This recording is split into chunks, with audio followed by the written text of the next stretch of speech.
Welcome, friends. This is Will Jang, author and roustabout, who has written The Schizophrenic Will, A Story of Madness, A Story of Hope, which was published in 2010, as well as The Medical Librarian's Guide to Natural Mental Health, Anxiety, Bipolar Depression, Schizophrenia, and Digital Addiction, Nutrition and Complementary Therapies, published this year, as well as a whole bunch of other books on Amazon I invite you to check out.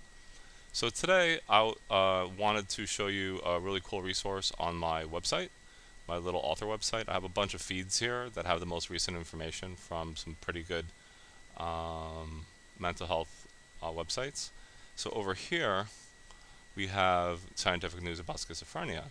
Brand new comparison of newer and older antipsychotic medications for schizophrenia finds similar outcomes. Well, so let's check that out. That's on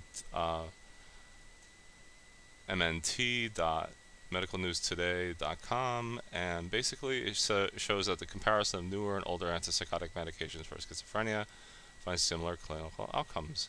Well, this is really not a new.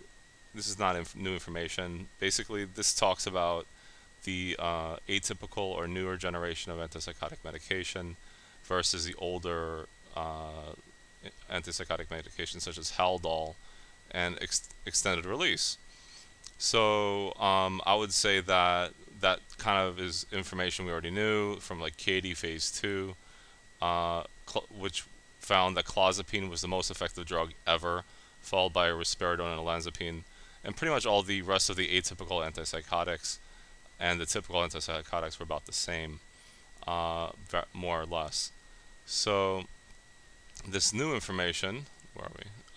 Over here about Haldol being pretty much as effective as the other like medicines, like paliperidone, which is a metabolite of risperidone, is really not new news. The only thing I would like to say about the long-acting injection of Haldol is that it will shrink your brain.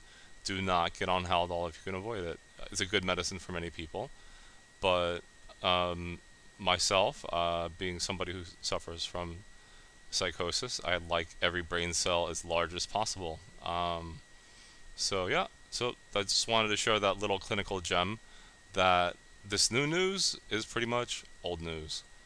And check out my website for more cool information about I have poetry, some books, LinkedIn profile if you need a really powerful librarian, best mental health resources in America, my little blog, and an essay, a free essay about college and mental illness. Say you want to make it through college and you have a serious mental illness, that free resources for you.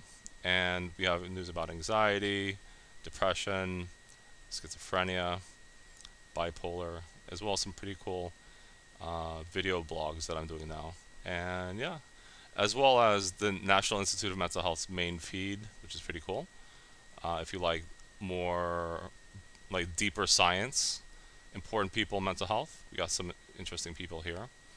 New York Times Health in general. And that concludes the blog. So thank you so much for your time, and I hope you're having a great day. Ciao.